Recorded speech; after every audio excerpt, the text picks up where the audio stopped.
Tu te remets en question professionnellement ? Alors, c'est à toi que je m'adresse aujourd'hui. Oui, toi. Toi qui as choisi le métier de coiffeur, coiffeuse. Et j'aimerais que tu me dises sincèrement ce qui t'a donné cette envie. C'est quoi tes réelles motivations ? C'est quoi qui, derrière ce métier, va t'apporter dans la vie de tous les jours quelque chose qui pourrait t'épanouir ? J'ai envie que tu sois là où le plus sincère et profond dans tes réponses, s'il te plaît. Alors dans ce nouvel épisode, je vais tenter de t'amener à répondre à toutes ces questions avec lesquelles tu as peut-être un peu de mal. C'est normal, parce que entre le jour où tu as fait le choix et aujourd'hui, il se peut que tes convictions, elles aient changé. Ou pas. Alors, parcourons ce chemin ensemble et suis-moi. Le cheveu fil de l'âme, le podcast qui tisse des liens entre vos cheveux et vos émotions. Préparez-vous à voyager au cœur de vous-même pour une exploration profonde des racines émotionnelles qui se cachent derrière chaque mèche.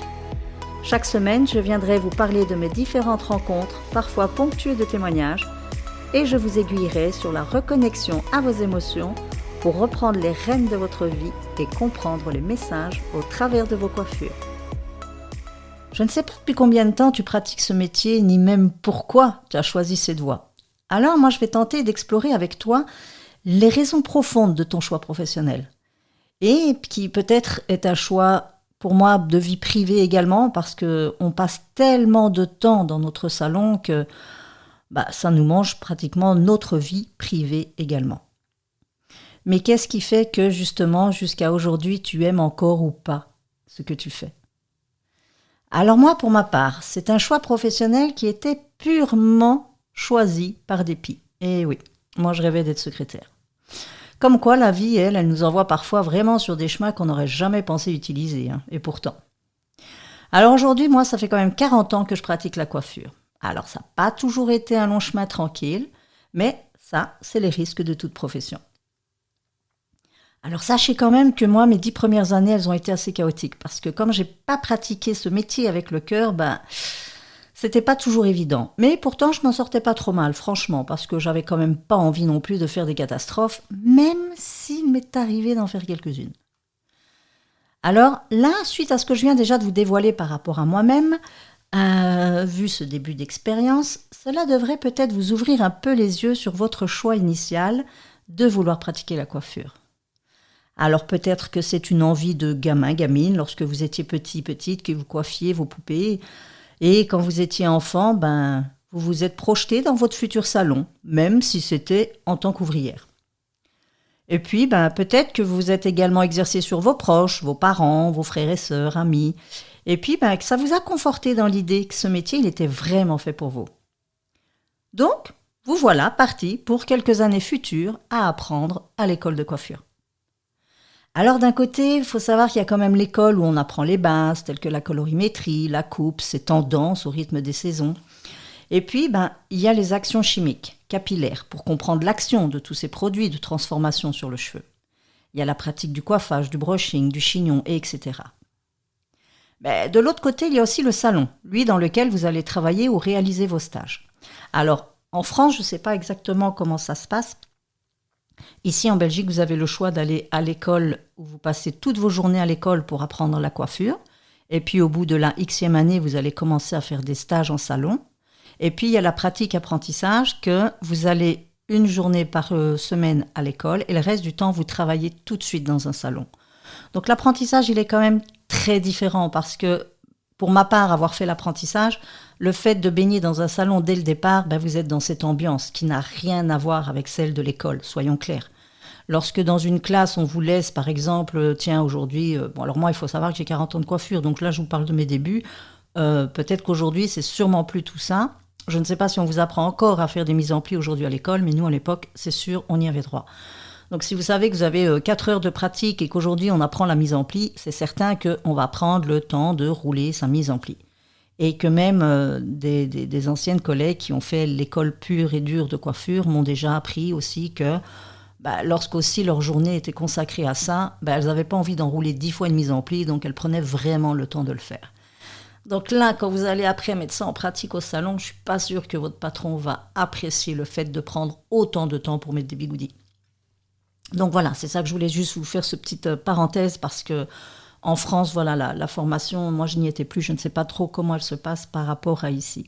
Donc comme je disais, de l'autre côté, il y a ce fameux salon où vous allez vraiment être directement dans cette ambiance. Et là, c'est de la pratique en temps réel. Donc comme je vous dis, on n'a pas 2 heures pour monter une mise en pli ou une permanente, non. Vous allez devoir travailler plus rapidement pour des raisons évidentes. Mais si vous êtes toujours en phase d'apprentissage, vous devez aussi vous adapter à la vie active dans un vrai salon, justement, et plus dans l'enceinte de cette école. Donc c'est très bien, parce que sincèrement, moi, je trouve ça beaucoup plus vivant. Alors, est-ce qu'à cette étape-là, il vous est arrivé de vous demander si ce métier-là était vraiment fait pour vous? Parce qu'à l'école, il y a le côté scolaire, mais une fois qu'on est dans un salon, vous savez, vous allez rester 8 heures par jour debout, derrière des clients qui vont être plus ou moins bien lunés. Alors j'ai envie de dire que par rapport à elle, vous allez passer une bonne ou une mauvaise journée. Alors je ne dis pas qu'on doit toujours se laisser influencer, mais ça joue quand même, c'est certain. Alors soyons clairs, vos journées, elles seront toujours encadrées avec des personnes. Vous serez rarement seul dans votre coin à compter les mouches. Et ça risque d'être encore plus fatigant, je pense. Mais voilà, donc il faut être quand même clair sur le sujet. Et puis, l'étape suivante. Alors on dit que vous avez tenu le coup, et puis vous vous éclatez au salon de votre employeur. Alors là encore, qu'est-ce qui vous passe par la tête? Est-ce que vous avez envie de rester ouvrier-ouvrière ou bien est-ce que vous avez une envie d'indépendance et de pseudo-liberté? Je dis bien pseudo parce que qu'on se le dise, cette croyance, elle est assez déchantante lorsqu'on passe le cap, mais en même temps, elle a quand même ses avantages, c'est clair. Alors c'est un choix purement personnel et respectable à chacun de le faire ou non. Que vous restiez dans le côté... que vous alliez dans le côté indépendant, que vous restiez dans le côté ouvrier-ouvrière, ça, c'est un choix très personnel.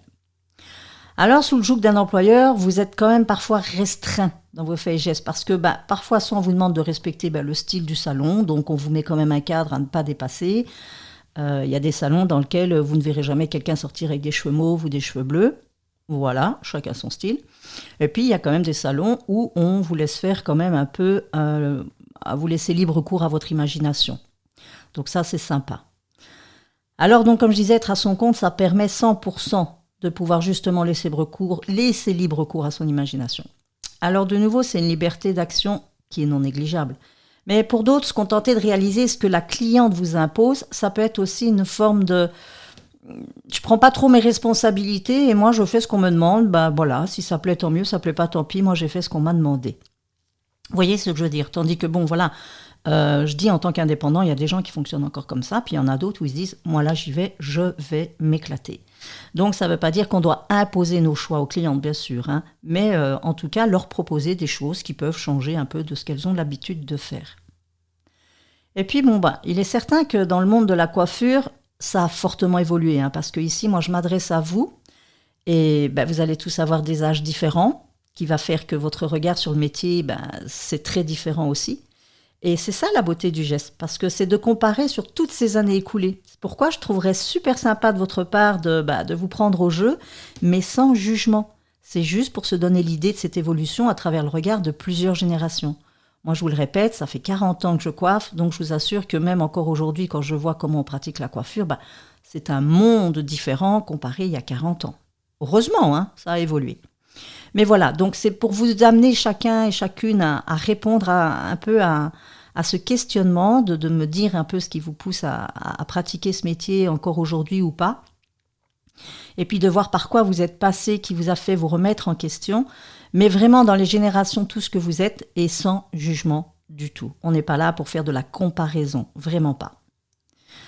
Donc jusque-là, on en était à savoir justement ce qui vous motive le plus dans votre choix d'être encore coiffeur aujourd'hui. Alors moi, mon parcours, il est particulier puisque je suis passée par beaucoup d'états d'esprit différents au long de ma carrière. Mon approche, elle a souvent changé de cap. Alors c'est toujours en lien avec ce que je vivais aussi en parallèle dans ma vie. C'est un peu logique, vous me direz vous-même, je pense qu'il y a toujours une répercussion de votre vie privée à votre vie professionnelle et vice-versa. Qu'on ne me dise pas le contraire, je n'y croirais pas. Mais bon, voilà. Moi, pour vous résumer, afin de comprendre un petit peu, et je ne vais pas vous raconter ma vie, juste faire pour que vous compreniez un peu mon point de vue. Moi, j'ai fait un choix de métier déjà par dépit. Mes 10 premières années, franchement, j'ai ramé. Ensuite, j'ai rencontré un grand coiffeur de ma région, et lui, qui a cru en moi. Alors là, je me suis sentie pousser des ailes. Je me suis mise à mon compte à 40 ans, en sachant que j'ai commencé la coiffure à 17 ans. Et puis, j'ai pratiqué ce que j'appelle la coiffure commerciale pendant 35 ans. Donc, aussi bien en tant qu'ouvrière qu'à mes débuts d'indépendante. Et là, ça fait à peu près une quinzaine d'années que je pratique la coiffure dite holistique. Alors, pour faire dans les grandes lignes, moi, la coiffure holistique que je pratique, c'est qu'aujourd'hui, moi, je ne transforme plus les cheveux. Non, je ne pratique que de la coupe, que j'appelle thérapeutique, qui en fait me permet d'accompagner les clientèles dans ce qu'elles traversent émotionnellement. Donc, je vous apprends rien quant au fait que vous avez certainement rencontré un grand nombre de femmes qui viennent chez le coiffeur, poussées peut-être parfois plus par leurs émotions que par leur apparence. De mon côté, moi, je me focalise essentiellement sur ces femmes-là, pour qui leur bien-être va passer avant le physique. Alors, si elles sont bien dans leur corps, elles se trouveront automatiquement jolies. Par contre, une femme peut trouver sa coiffure très jolie, mais pas pour autant s'y sentir bien. Alors, je vous vois venir, ne me répondez pas sur un coup de tête. Essayez de bien comprendre la distinction. Réfléchissez-y bien avant pour capter vraiment la subtilité de ce que je viens de vous dire. Après, ça reste quand même ma vision des choses. Alors, je vous l'avoue, je regarde souvent des vidéos, moi, qui montrent les transformations capillaires, mais que je trouve époustouflantes. Et franchement, rien que pour le côté technique qui est vraiment impressionnant. Sincèrement, j'en regarde régulièrement parce que, waouh, le avant-après, il est juste magnifique. Et c'est la technique, moi, en fait, qui me bluffe là-dedans. Parce que franchement, c'est un boulot, mais un vrai chef-d'œuvre. Mais alors, par contre, pour ce qui est l'état du cheveu, vous aurez beau me dire ce que vous voulez, mais après autant d'opérations, vous n'allez pas me contredire quand même si je vous dis que le cheveu, il n'est plus lui-même. Franchement. Et aucun produit sur le marché ne va pouvoir vraiment réparer ça. Vous aurez beau me faire la pub de super marques, de trucs, de machins, bidule chouette. Sincèrement, quand un cheveu est devenu chewing-gum, je ne vois vraiment pas comment vous pouvez réparer ça. C'est juste impossible. Malheureusement, je trouve qu'aujourd'hui, on fait encore beaucoup croire aux clientes que c'est possible avec les produits miraculeux du marché. De nouveau, c'est mon point de vue, je ne juge rien ni personne, mais soyons quand même honnêtes et lorsque le dégât il est là et il n'est pas réversible. Vraiment pas. Alors moi, à ce stade, c'est vraiment, comme je dis, je ne porte aucun jugement. De nouveau, je vous fais simplement part de mon parcours personnel et moi, je m'intéresse au vôtre. Et j'ai envie de comprendre donc de nouveau, c'est quoi vos motivations ? Quelles étaient-elles à la base pour le choisir, ce métier ? Quelles sont-elles encore aujourd'hui ? Quelles ont été-elles... Oula, vous avez compris. Oh là là, bon enfin, en milieu de parcours aussi, quelles étaient vos motivations ? Parce que reconnaissez qu'il y a des jours où on a envie de tout foutre en l'air, il y a des jours où les clientes nous emmerdent tellement qu'on en a ras-le-bol. Ça, par contre, je dirais bien que c'est un autre sujet parce que là, ce serait revenir à où est-ce que l'on pose nos limites ? Où est-ce qu'on apprend à dire oui et non dans ce qu'on a envie de faire ou pas ?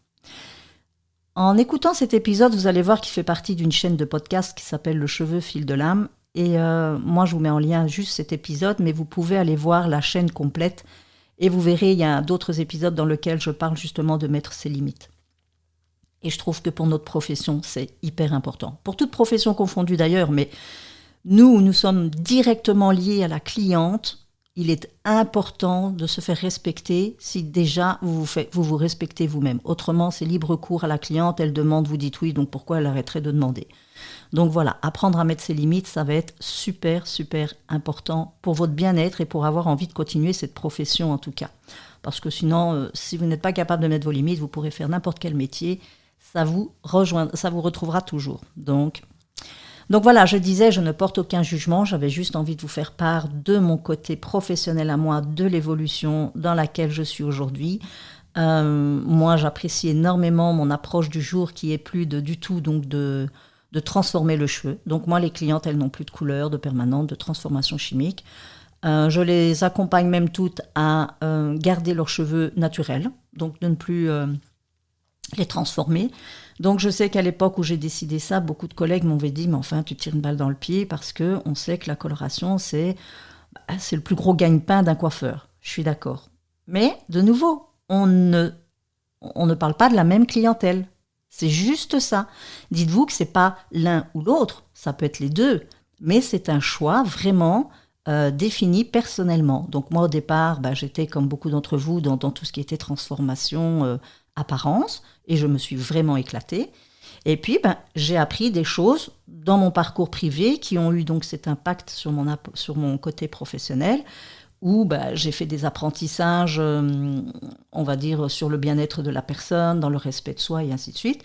Et puis moi-même, j'ai décidé un jour d'arrêter mes couleurs. Donc voilà, continuer de coiffer les femmes avec mes cheveux gris en proposant des couleurs, pareil, il y a un moment, il y a un peu du non-sens.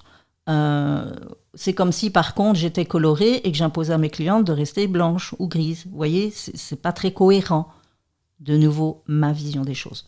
Donc, pour être cohérente, congruente, moi, je suis restée naturelle et j'ai poussé, on va dire, oui, il y en a où j'ai poussé, vraiment, oui, parce que je trouvais que c'était tellement dommage d'aller cacher des si beaux cheveux naturels. Et puis, il y en a d'autres qui ont eu plus de mal. Donc, voilà, elles continuaient d'aller se faire colorer ailleurs. Elles venaient chez moi se faire couper les cheveux. Et c'est un choix que je respecte. Je dis, il y en a pour tous les goûts.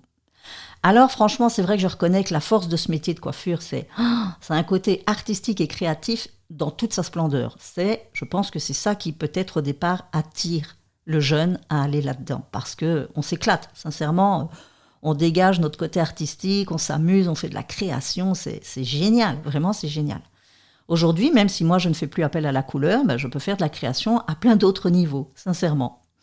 Et donc ce nouveau cap, moi, que j'ai passé, c'est plutôt d'aller faire du bien à ma cliente, autant par son corps que par ses cheveux.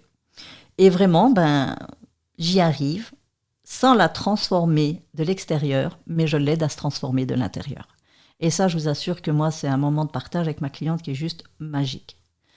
Alors, soyons clairs, comme je viens de dire, il y en a pour tous les goûts, c'est OK. Et heureusement pour tout le monde. Parce que vous aurez toujours des clientes qui veulent miser sur leur apparence, sans jugement. Et il y aura toujours celles qui veulent miser sur leur bien-être. Et je vous l'ai dit tout à l'heure, on peut se trouver très jolie sans pour autant se sentir bien à l'intérieur. Mais une fois qu'on se sent bien à l'intérieur, le reste, c'est même pas de se demander si on est jolie, on se sent bien, ça suffit. Vous comprenez ce que je veux dire ? Donc voilà, l'un n'empêche pas l'autre de toute façon, et c'est vraiment une question de perception. Alors moi, j'avais juste envie de vous faire part de la mienne aujourd'hui, et de vous demander de me donner votre point de vue, si le cœur vous en dit, et ce qui me ferait vraiment un grand plaisir de vous lire. Donc je vous invite à écouter les autres épisodes qui vont être en lien aussi avec la coiffure, ou parfois je m'adresse directement aux clientes, mais vous verrez en fonction des titres ceux qui vous parlent. Et puis, n'hésitez pas à me revenir parce que franchement, j'aimerais un peu connaître les idées des gens d'aujourd'hui qui sont encore dans ce monde de transformation.